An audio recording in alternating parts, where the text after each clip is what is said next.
All right. Hello, everybody. My name is Caitlin, and we are presenting our last webinar for the 2016 year of the Center webinars, and we're going to be talking about keeping your business safe. So my name is Caitlin, like I said, and I'm the Director of Communications here at the Center for Financial, Legal, and Tax Planning. I handle a lot of PR work and marketing work here at the firm. I'm also Roman Basie, our company's president assistant. So a lot of these topics that we'll be discussing are a lot of things that we implement here in our own office and at our own firm. So first of all, what is business identity theft? Identity theft is no longer only a consumer crime. Businesses have identities that can also be stolen, and unsuspecting businesses can be very easy targets. For criminals, business identity theft means there's more potential for money and goods. So that's why businesses have become a large target for thieves.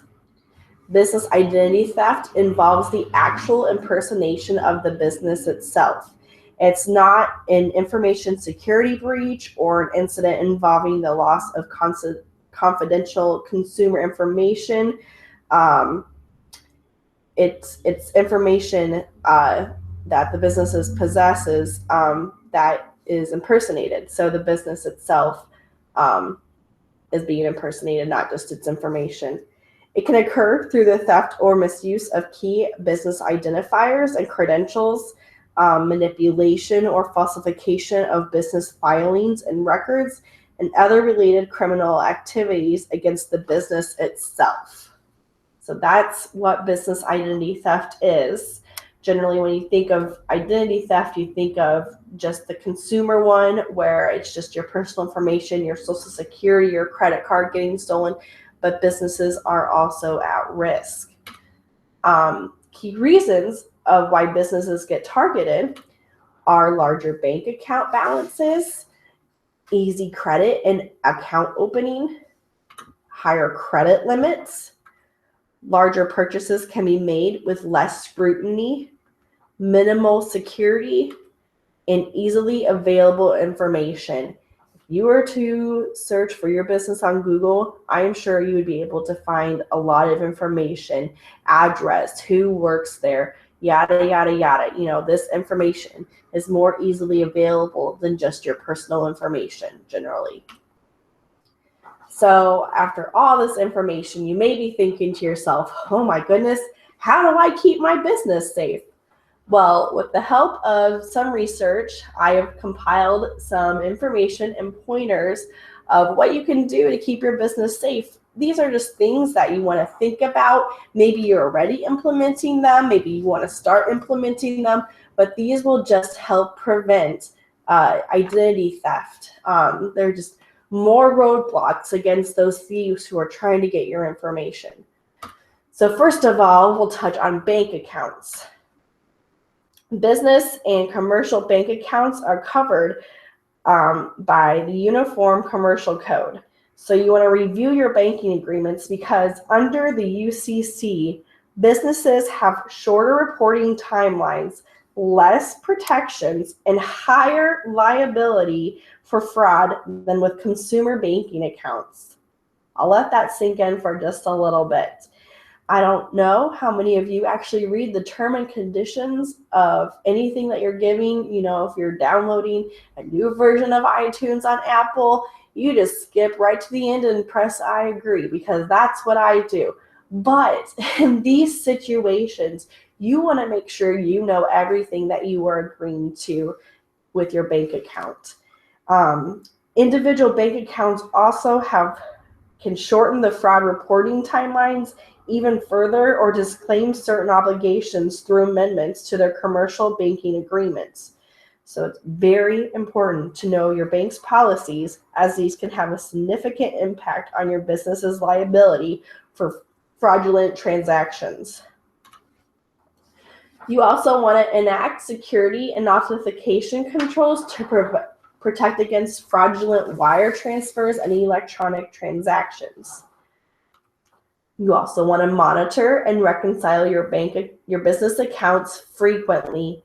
Frequently reviewing your account can lead to more immediate reporting of suspicious activity and therefore can reduce your business's liability and potential losses. To go on that, you want to probably consider online banking if you don't already have it. With online banking, you have quick access to your bank account. So that just goes along with reconciling it and monitoring it frequently. You want to always know what is going on, what transactions are going through. It's always very important for that. And you also want to keep your business checking account supplies secure. So within your office, any supplies that you have for checking and banking, you want to be sure to have them in a safe, secure, and even a locked location. All right, next, we'll talk about protecting your business information and identifiers. First of all, treat and protect your business EIN as you would your own social security number.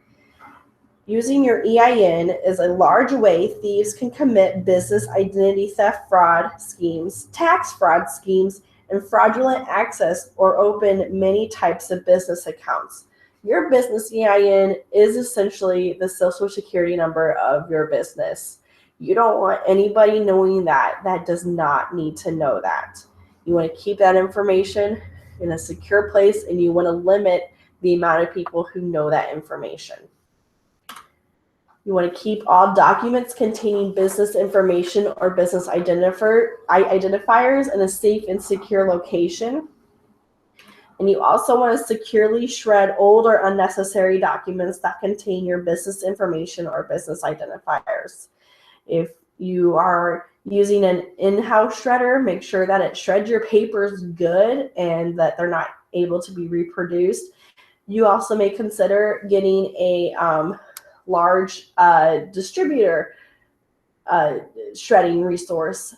They have those. We have one here where you get big bins. You get to put your confidential information there, and they take it to a secure location to make sure that it's shredded and it cannot be reproduced. Next, you want to protect and monitor your business credit card accounts. Maintain an inventory of accounts and key contact information so that if anything happens, you know exactly what to do for which account. Have a record of your business accounts, and these would include creditor, financial institution, account numbers, card numbers, including all employee cards, and key information for billing and fraud departments. And you just have that ready to go for if anything were to happen. And you want to make sure to keep this in a secure and safe location, just like anything else. Also, carefully review and reconcile your account statements as soon as they are received. Just like with your bank accounts, you want to always know what's going on. As soon as those statements come in, make sure to reconcile them so you can discover any or unrecognized or fraudulent activity, no matter how small.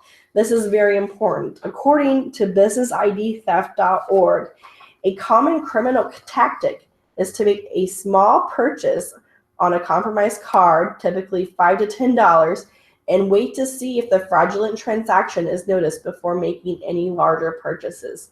So that $6 difference that you have on there, or charge that you don't know where it came from, and you just think, oh, well, it's only $6. That's not important.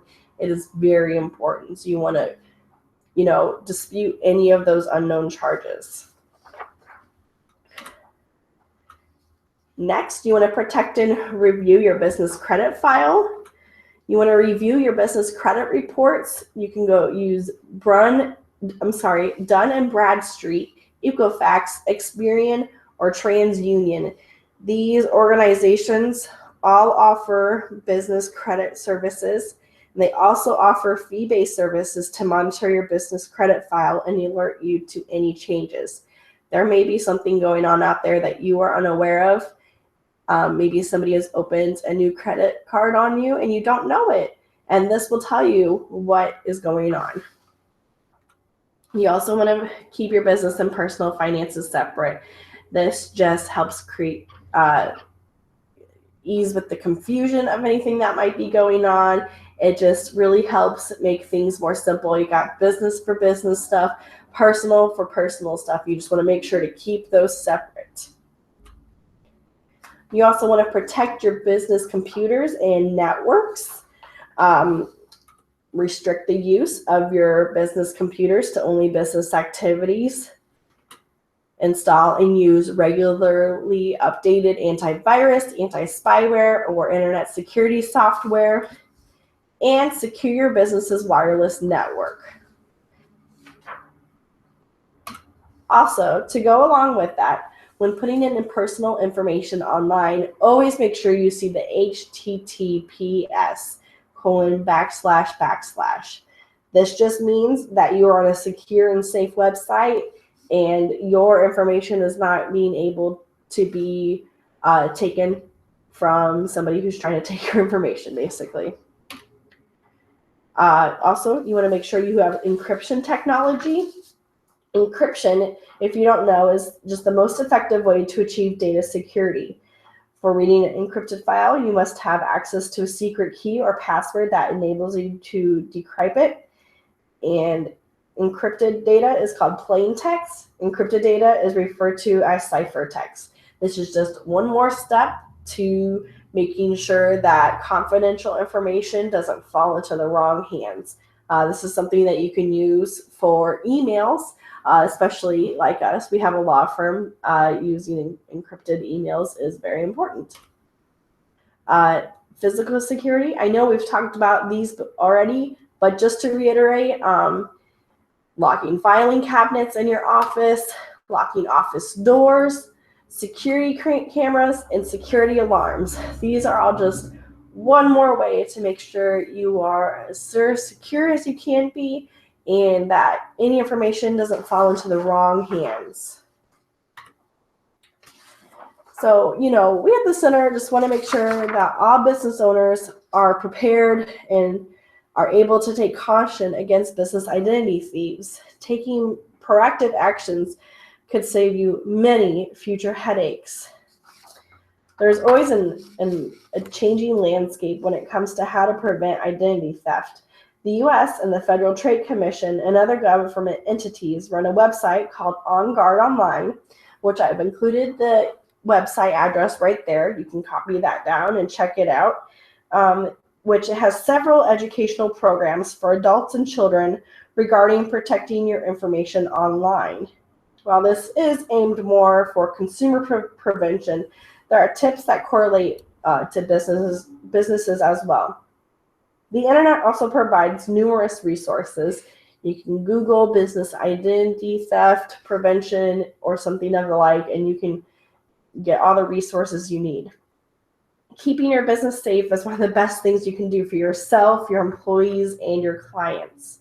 I've also included a list of sources I used here when researching the information. You can check those guys out also and really just get information on what you can do to prevent against identity theft at your business. For hanging out with me today and for watching. Happy holidays. We're so glad you could join us for this new venture that we've entered into. We will have more coming into the 2017 season, so you can check out our webpage, taxplanning.com/webinars, for updated information within the next couple weeks, or you can like our Facebook page at facebook.com/taxplanning@the-center, and we will always have information up there about our webinars, as well as information about our blog that we run or any related links that we think that would be relevant for your business needs. Thank you so much for joining me today, and have a great rest of your day.